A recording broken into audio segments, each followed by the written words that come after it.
Greetings, Toffees. Welcome back to another episode of the Blue Frontier. James here, joined by Ryan. And Everton pick up their first away win at Old Trafford since 2013, over 12 years ago, when David Moyes left Everton to become manager of Manchester United.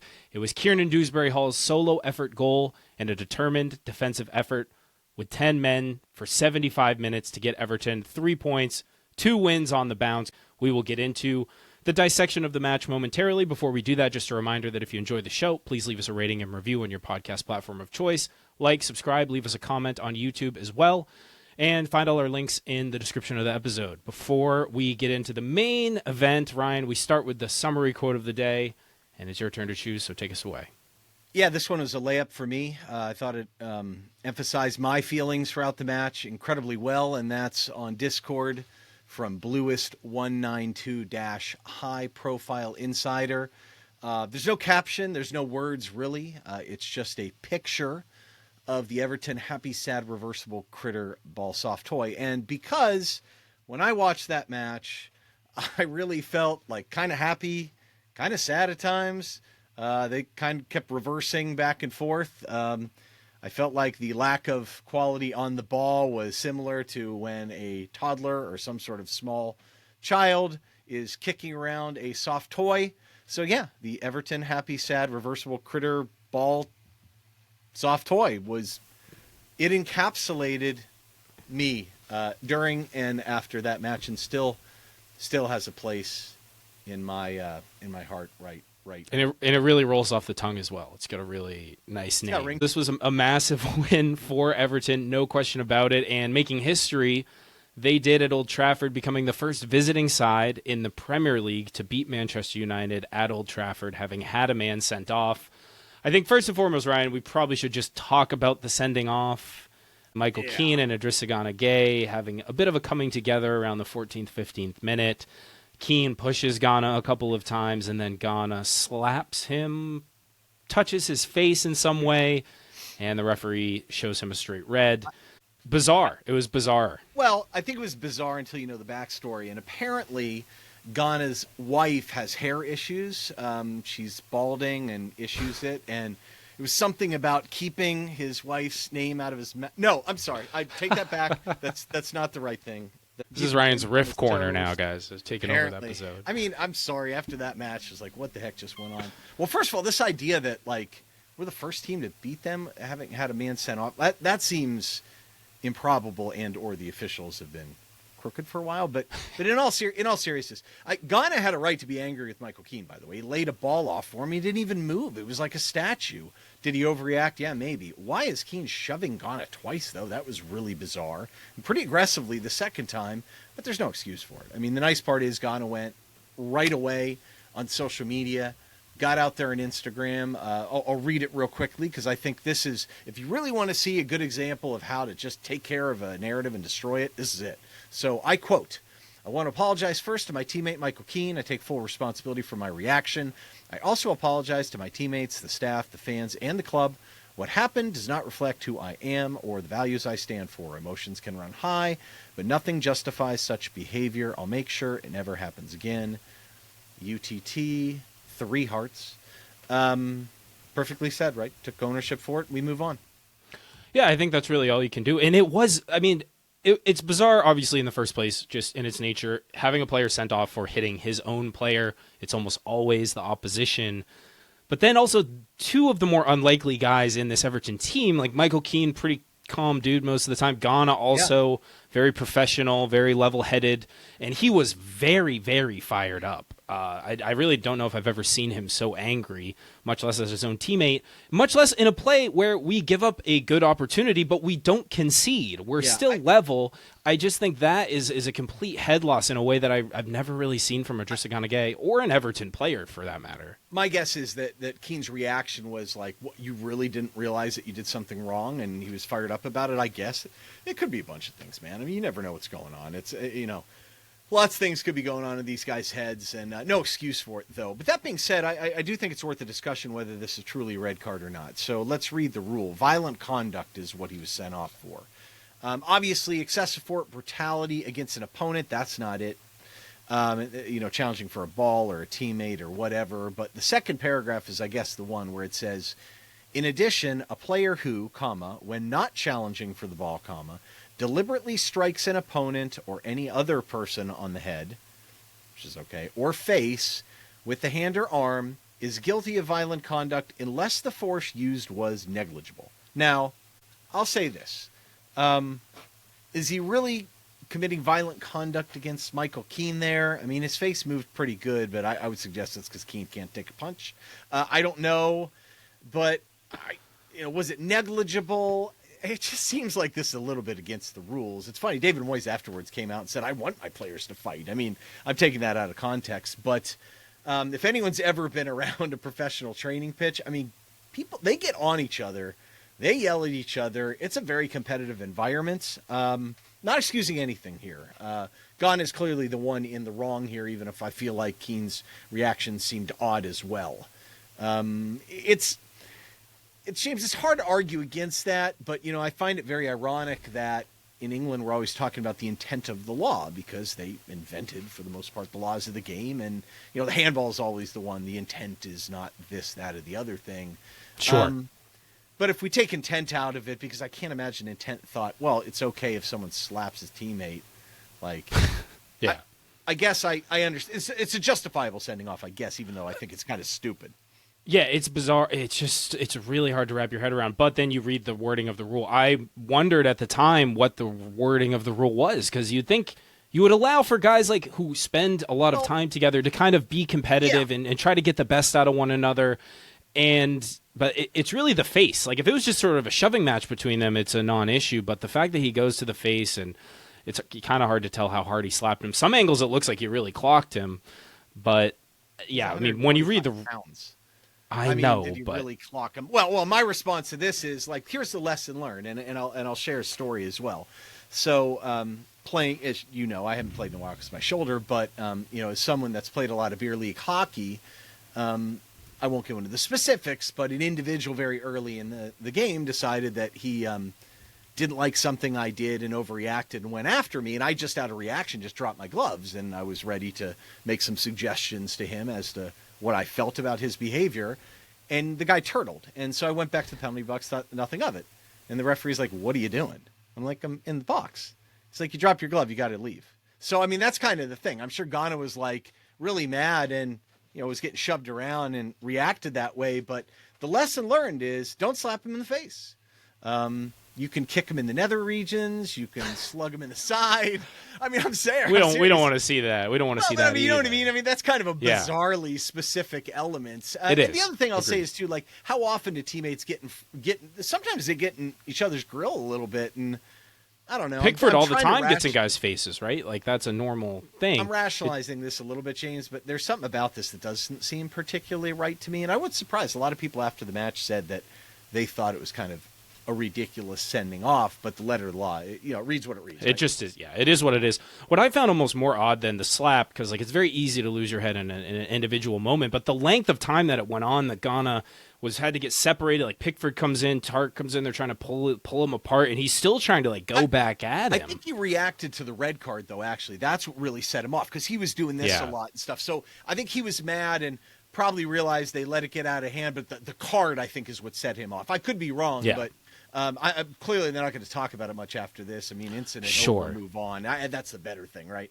All right, and I mean, ultimately we get the win. So this instance, the red card is not that costly for this match. However, assuming that it doesn't get overturned on appeal, this does mean he, of course, would serve a 3-game suspension, which could be costly, of course, with AFCON also on the horizon. Yeah, and I think also another lesson to be learned here is, and maybe I'm just pushing Everton merch right now, if he had the happy, sad, reversible critter ball soft toy, maybe it would have pacified his feelings, I mean, things like these can be very helpful in certain instances. So, if you're at a moment of elevated passion and anger, don't be afraid to grab your nearest Everton happy, sad, reversible critter ball soft toy. It's unbelievable. How many times did I say this in a row? I don't know. This is not on the script, folks. We are really taking this one. This is what happens when Sean isn't here, apparently. Yeah. I think you've hit your quota for the episode, but maybe you can sneak a couple more in. Maybe. Last maybe. talking point. Again if I tried. last talking point before we get into the meat of the episode. I think we have to talk about Jordan Pickford's performance today. Obviously, due to being a man down for the majority of the match, Pickford was under a lot of pressure. United got a lot of shots off, and Pickford met the challenge, as he has done so many times for Everton in the past. We have this comment from Ingva from Blue Sky.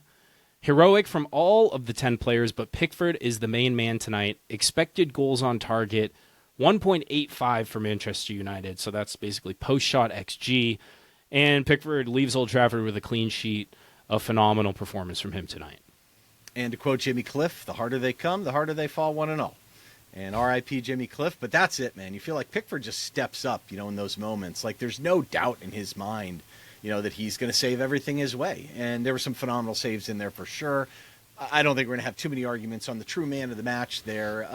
Sadly, we've almost come to expect these types of performances from him in big matches, and it just amuses us every international break when people come out of the woodwork and say, should Jordan Pickford continue to be the England keeper? And we just laugh. He's inconsistent with Everton. I'm like, man, talk about a narrative that's been disproven years and years ago.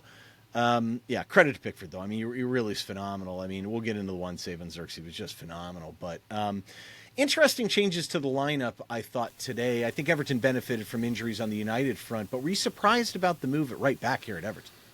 A little bit, but I actually was wondering this because, of course, coming out of the international break, Seamus Coleman getting a lot of plaudits for his performances for Ireland. So Moyes elects to give him that opportunity at right back. Surprising because, of course, right before the break, we beat Fulham. Garner does well at right back. You think he might maintain, but I think part of the picture was that Merlin Rule was ruled out for several weeks now. He had surgery on a hernia, so that midfield depth looking even more thin. So he moves Garner back to midfield. Seamus gets his chance. We know, of course, that Seamus didn't even make it a full 10 minutes before having to come off.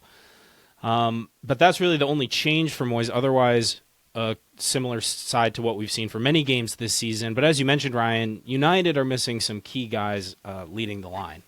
The Cunha thing kind of came out a little bit later, too, and they asked Amarin about it in the presser post-match, and he didn't give the best answer, I thought. Šeško would have been an important guy, I think, today. Just height. I mean, he's not the most aggressive guy necessarily, and he's still pretty young, but if you could put another big body in there, maybe to get on the end of some of the crosses, maybe that would have been helpful. But it kind of locked them in a little bit into a lineup, and we know that Amarin is fairly static when it comes to formation, which is fine. I think a lot more people make a big deal of that than maybe they should, James, because you can morph guys around, you can move them around a little bit, although I do think the substitution patterns on his end were kind of interesting. Normally we talk about key matchups games, and these kind of got thrown out the window. I mean, our first one was our fullbacks versus their wingbacks. Could Coleman step up and do a job? And, well, we never found out. It didn't look like he could, clearly, in his case. And I guess the other one is our wingers at their back line. It was good to see all those guys together to kind of, try and build some continuity in attack with Grealish, Ndiaye, and Barry. Ndiaye getting a lot of plaudits again for his stuff with Senegal, but never really found that out either. Yeah, I mean, between Coleman's injury and the red card, it became a very, very different match from how you might expect it to go looking at the lineups, because I thought, just looking pre-match, that this was a team that we could definitely get at, and maybe this was the year where we finally get something at Old Trafford. Of course we did, but in a very different way than I would have ever pictured.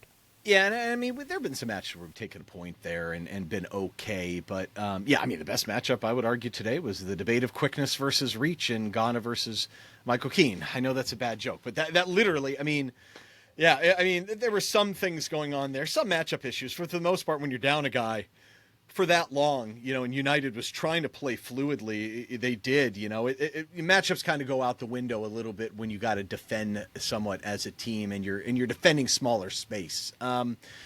We mentioned, starting getting the lineup or getting into the timeline, James. Coleman obviously got pulled. Jake O'Brien goes in there, and 12 minutes later, going to get sent off. So, I mean, the vast majority of this match was played under kind of unique circumstances. Yeah, and the only other thing I'll add on the Coleman sub is I do wonder, it seemed odd of Moyes. Coleman has not played a lot of minutes for Everton or for his country. He's obviously had kind of injuries on and off for the last few years. To play as much as he did over the break and then come back in and hand him the start, I get it because he played so well, but it just seemed like a little risky. That's a lot of minutes in a short space of time, and maybe asking for something like what happened to happen. Yeah, or maybe he looked at it like, look, if you can't go, we'll sub him out, fine, whatever. I've got a couple different sub windows. You have no idea how one's going to go. But yes, James, maybe with 2020 vision, you look back and say, and maybe him coming off the bench where he can play a couple different roles might have been the better move. But maybe he just thought he was a very good matchup for the left-sided wingback situation. So, you never know. But, it's hard to ignore. Look, we dropped into a 4-4-1 most of the time, but the thing is, at least immediately after the sending off, Everton were still trying to get up the pitch and making a match of it. And I think United were very surprised. I was certainly surprised that Everton were getting the ball up the pitch, getting on the ball and creating some chances. And sure enough, in the 28th minute, we break through on a great individual effort. Yeah, it's just a really good goal from Dewsbury-Hall, and he does most of the work to create the space for it himself. He receives the ball from James Garner on the kind of turn. The ball gets touched by a United defender, but Dewsbury-Hall powers through it, retains possession, and then De Ligt too slow closing down. Dewsbury-Hall, this finish is a good one.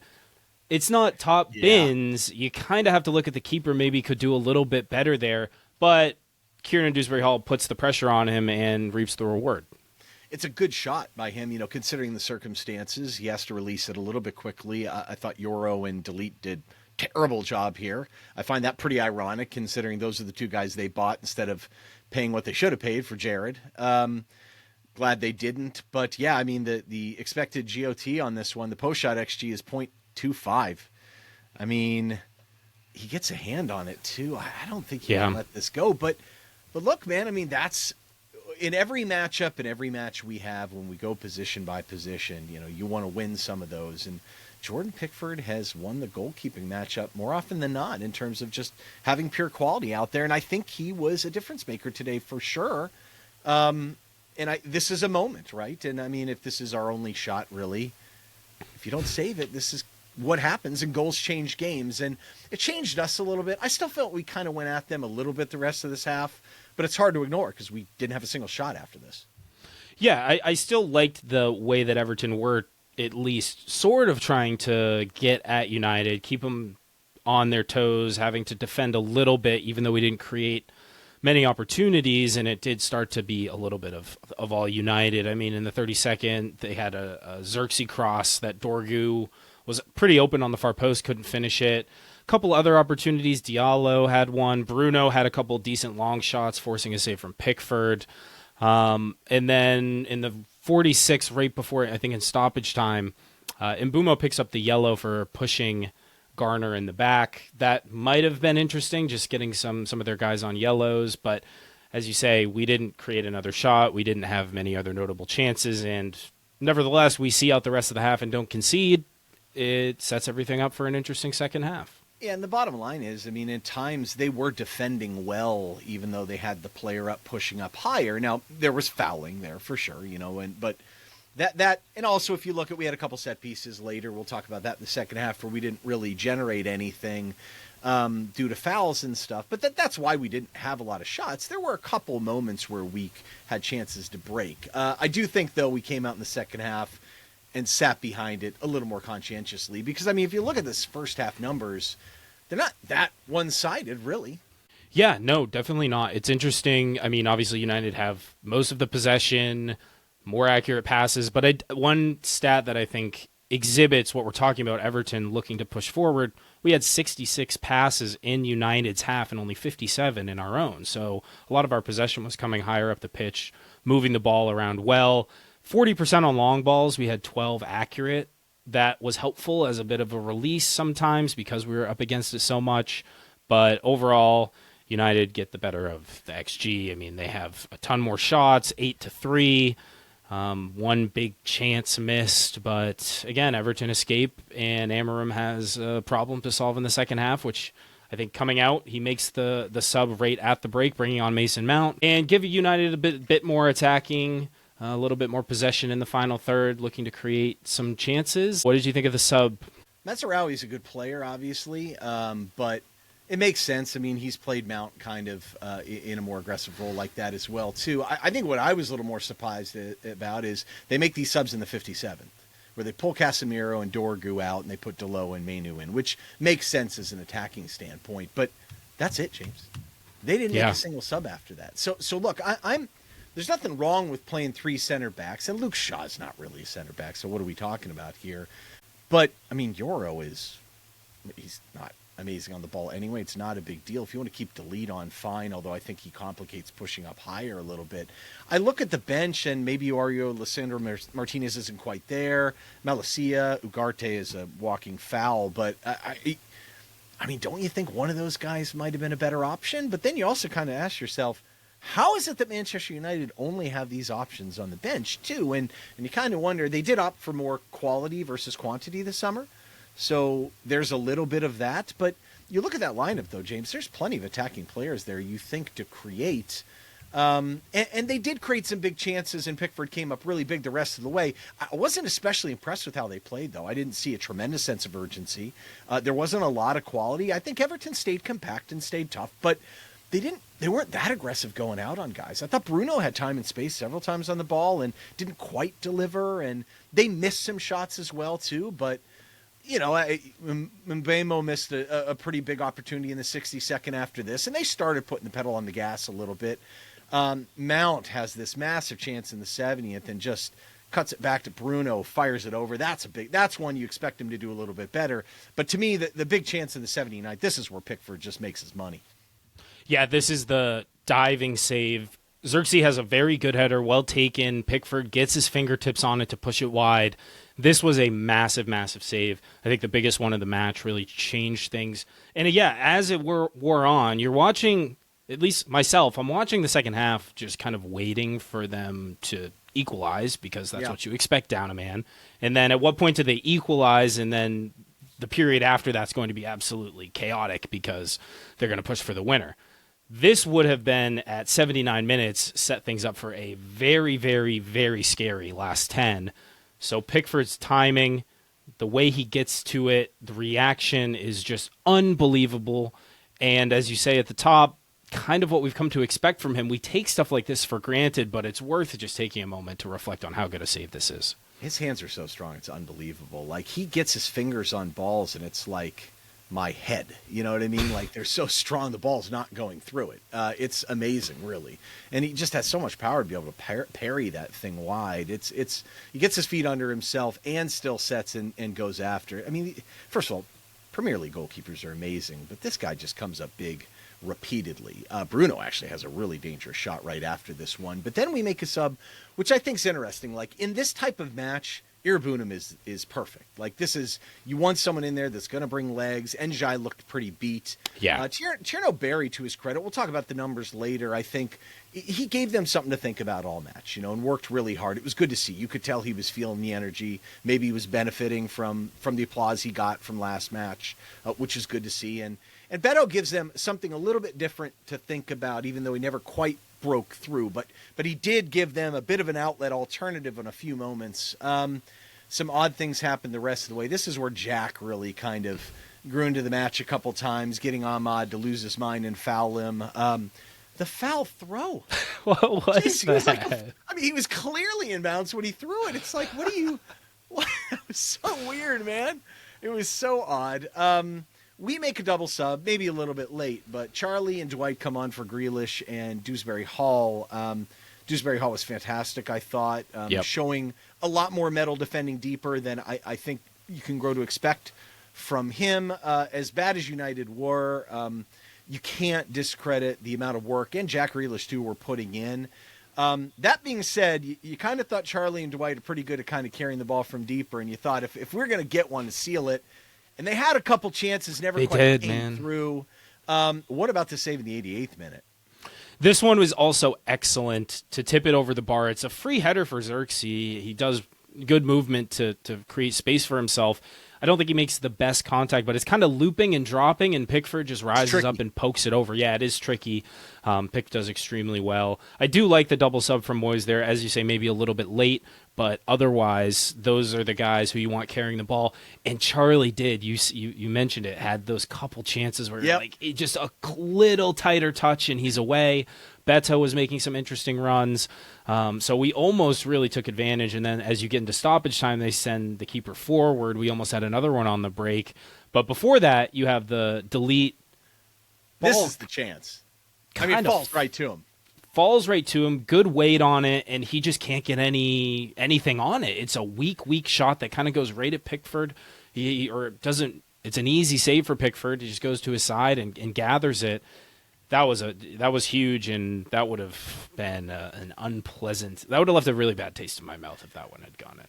Yeah, and you look at the second half numbers. They had 76% of the ball, expected goals of 1.24 off 17 total shots, though, and it was a combination of them taking some shots from distance. They missed some shots. Pickford made a couple great saves. It was a little bit not what you think. Typically, those low kind of XG chances stacking up. It wasn't quite that, partially because they got the box off. And 6 corners to 1. They could have played with more urgency, I thought. Yeah. No shots for Everton, of course, and really, nothing major there. They did commit 6 fouls. United did. But if you look at the totals for the match, 1.66 XG to 0.23, but a lot of that is game state. To me, the biggest number of the match, though, was United had 51 touches in the box. Everton had 11. It was 36-1 in the second half. So only one match all year has Everton given up more than that in an entire match, let alone a half, and that was 43 against City. I did look it up, though, James. We did give up 61, if you can believe it, 2 years ago in the last match of the season against Arsenal, but it took them a header, or I think it was a header, or that late score by Kai Havertz to win it finally. We could talk good performances here. We couldn't talk any more about Pickford, so he's the man of the match, but you had another name in mind that you felt like really stepped up and played well. Yeah, I had to go with Michael Keane. He didn't have the most amazing stat line or anything like that, but I thought the moments when he showed a lot of composure and time, he has a couple really, really well-timed tackles and finished with 2. I think both of them were excellent, and I think at both points the Old Trafford crowd thought that they should be cards, but he just gets all ball. Great tackles, couple blocks, 5 clearances, 2 interceptions. He was 3 for 3 in ground duels, 3 for 6 in aerials. I think to put that type of performance together after what must have been just a really intense and weird moment so early on, to recover and just keep going and put in a shift like that, I think he deserves some credit. We know he's had a good, consistent season so far, and I'm very happy for him. Yeah, it's very interesting watching a lot of the replays. We lost markers. We did a lot of stuff there. Yeah. Like, how the heck did we pitch the shutout? But the guys stayed tall. It's hard, that you're down numerically and you're packing it in. You have to read and react to people. It's not, it can't be as purely tactical as you would like to be. I thought, I quoted Sleazy Dewsbury Tallboy from the Discord in terms of player performances. He gave a lot of credit to Ghana. He knew just how to inspire the lads and executed flawlessly. Man of the match performance. He thought Ghana was the inspiration today. I think that's a questionable opinion, James, but Yeah. Just a thought. But his namesake, I thought Dewsbury-Hall had a really good match. 13 defensive contributions, only 1 behind Tark, although Tark won only 2 of his 9 duels, by the way. It's not. He was fine, but I don't know. Dewsbury-Hall, 5 recoveries, 6 clearances, and a tackle. 6 clearances? Johnny on the spot, to his credit. And also, a little bit of honorable mention goes to Tierno Barry. He won 15 duels, 14 to 23 in aerials, completely isolated up there. But, he put in a shift, and it required them to really do some stuff to deal with him. And you could see the explosiveness a little bit more. It looks like he's maybe growing in confidence. Hard to judge a striker in this type of situation, but hung in there, did okay, dropped back, defended as needed, and tried to give them an outlet when he could. Yeah. I also just want to talk about Barry for a moment, because I think when you're so happy for him to get a second start, his life at Everton has not gotten off to the start that he would have hoped. And then 10 minutes in, your assignment completely changes. As you know that you're probably not going to see very many chances. You have to do a lot more defending, have to drop back. I thought he just responded really well to that. And as you mentioned, 14 of 23 in aerials, did a good job at least winning balls, even though he didn't really have anyone around him to get on them after that. Did a good job showing his athleticism and seems to be just getting a little more comfortable game by game. So I'm glad that Moyes stuck with him and didn't pull him for Beto earlier or something like that. Give the kid a little more confidence, and this will do him well. Yeah, Dewsbury-Hall said some positive things at the end of the match in the interview too, saying that look, he'll get his chances and he'll score goals, and that's how you got to look at it. I mean, too often people are like, well, a striker isn't finishing, they stink. Well, that's not really the case too, especially in small sample sizes. So cut the kid a break. His finishing numbers weren't that great last year either, but he still managed to bang in a bunch in La Liga. He'll be fine eventually, and you certainly can't. I mean, you couldn't ask for too much more than what he did today. Some good listener comments, I thought. It's rare that we have a pod where we don't cite Nebula 1979, Kevin Dyer, but I think this one's pretty good. It is, as per usual, from Kevin, who said, fantastic. A deserved win, the first for Moyes at an elite ground, plus only Everton second at Old Trafford since 1992. That's crazy. Gueye's moment of madness aside, impeccable, heroic, and disciplined. Hard to pick a man of the match, many candidates, but Barry battled for everything. He talks about the duels and says it's a major night for us, and it is a major night for Everton. It's a major night for David Moyes as well. A lot of talk I saw before the match about how poor David Moyes has been away or just against the quote-unquote Big Six teams in his time in the Premier League, and I think going into tonight he was 11 wins, 27 draws, and 80 losses against the top teams, and I'm sure that most of those wins came at home, so the away record is even worse. And Everton, even in the absence of David Moyes, have not had very much success at all at any of these grounds. So this is a pretty significant victory. I know that United are maybe a little bit more easy pickings at the moment than they have been in the past, but you just can't discount kind of breaking the hoodoo around some of these grounds that they've struggled to win at for so long. Yeah, I think I'll also add that, I mean, United have been in okay form. I mean, it's not like they hadn't been. It felt like they were turning the corner a little bit, and there's still some quality in there too. So, yes, they look disjointed.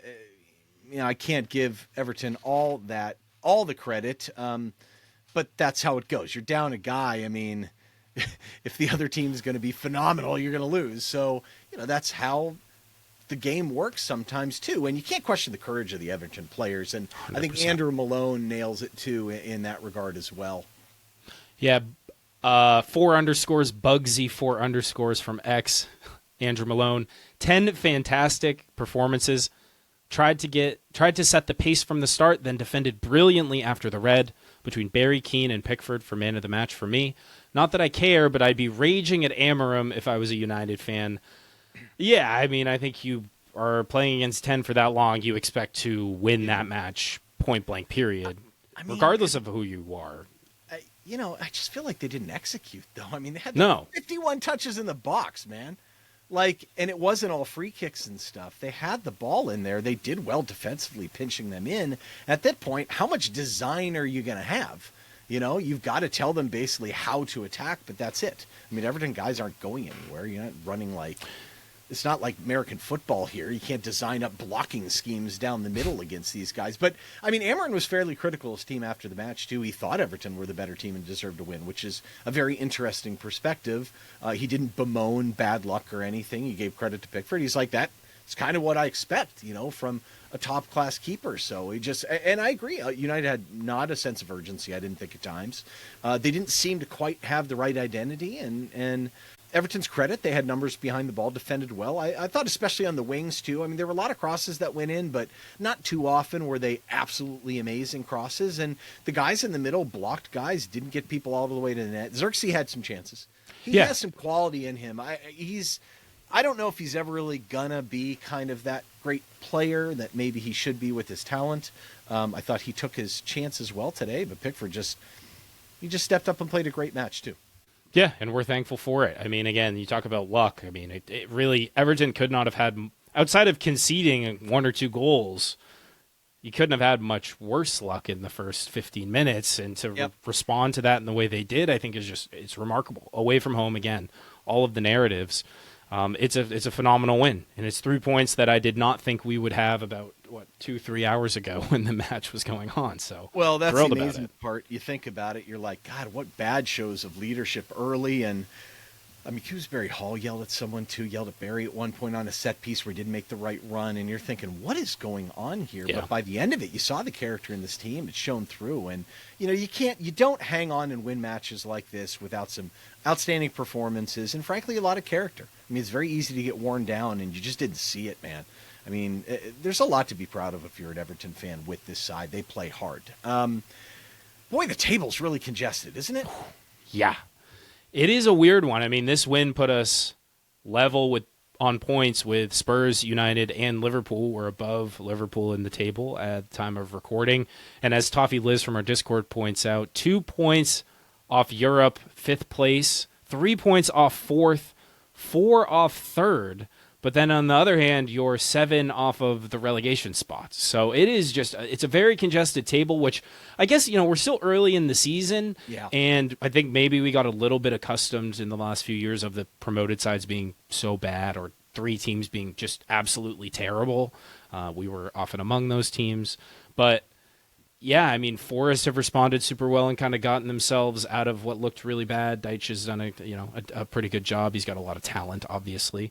But outside of Wolves, who just stink, I mean, even the teams that are in the relegation spots it's on 11 points.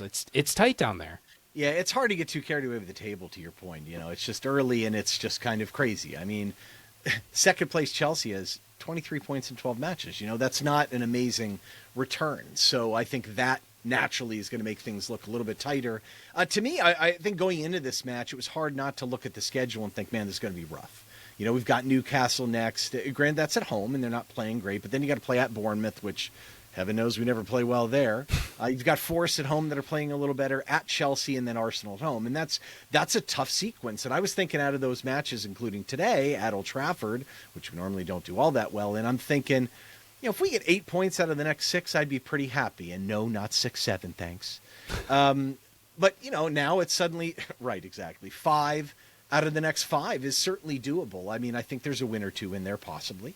And so, fantastic. It's those moments where you get the results where you weren't necessarily expecting. Not that United are some elite team, but they're a good team. They're not bad.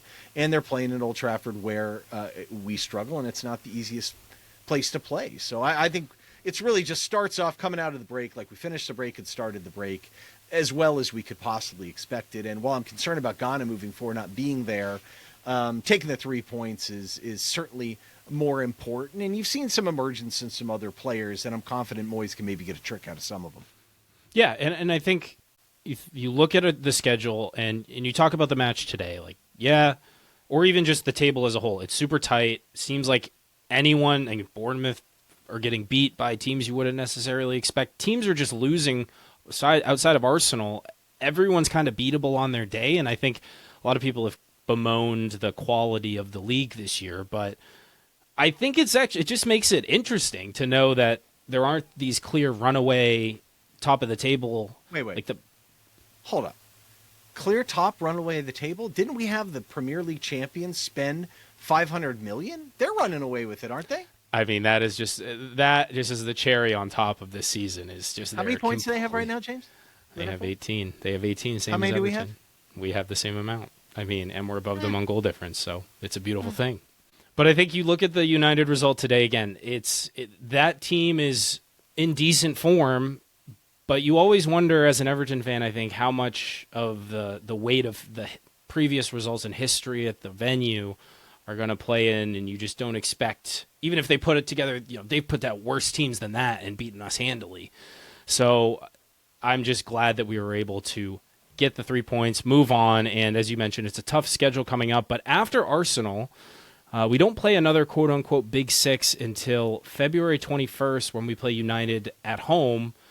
So it's a tough run for the next month or so, and December's obviously a lot of fixtures. But then we have a couple months where the theoretically the fixtures get a little more favorable. Yeah, it's just going to be tough with that Njai, obviously. He gives us, a second dynamic force between him and Jack on different sides. Maybe that's opportunity for someone else to step up. We'll see. There are some good players there that could get a chance. It'll be interesting to see what Moyes dials up. But at least the matches during that time period many of them are winnable. And so it's very odd, too. We play Forest twice in 3 weeks. Yeah. Interesting. Nice, the 6th and then the 30th, which is odd. Again, you're going to see some of that when schedule congestion happens, since the Premier League hates to break. But we'll see. And there's opportunities to bring people in January. So to me, if you're not expecting a ton from this run, you've got Burnley, Forest, and then you've got January 4th, and hopefully you can get a reinforcement or two in at that point. I would love to see a right back, James. Oh, I sure would as well. That would be and rumor is that they might be considering it in January. So we will obviously be very close to that situation and covering it. Signing Jedi Robinson. What are you talking about? Oh, all right. Well, I mean, he's Troy Parrott coming in. Troy Parrott, bring him in. As long as it's not, Suchek or James Ward-Prowse or whoever else you're getting. Oh, that rumor was a bad one. I know. We got a couple score predictions right today, didn't we? We did. We had a few. We had Sledvig's, Count Basic, and none other than our missing third co-host, Sean Kahn, the optimism-trained chief. So living up to his name with the 1-0 victory prediction. Respect it. Congratulations to the three. Reminder, guys, join the Discord. Get your score predictions in every week. We are keeping a running tally. 1 point for getting the score prediction correct. You get a bonus point if you predict the scorers. And I think that's going to do it for the episode today, Ryan. I mean, it was a very interesting, one of the most bizarre matches in memory as an Everton fan, and usually they end in heartbreak, but this one was in a very satisfying way.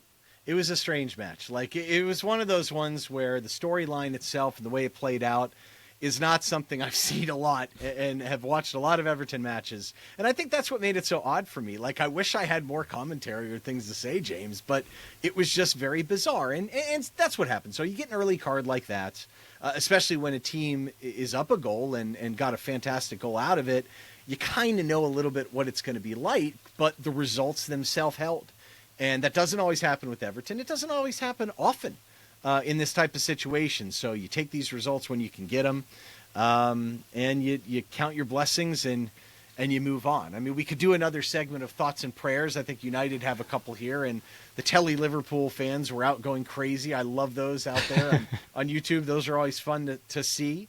But other than that, I mean, it's hard to really say. I mean, we've got a congested table, we've got a bunch of fixtures coming up, but that's a fantastic result, and it just kind of sets us into this next phase of the table incredibly well. It does, and we look forward to the fixtures now. We're done with the breaks for a little while. We get into the busiest time of the year. We have Newcastle this weekend, and then we roll into a busy December, and we'll be with you on the Blue Frontier covering it all, so look forward to that one.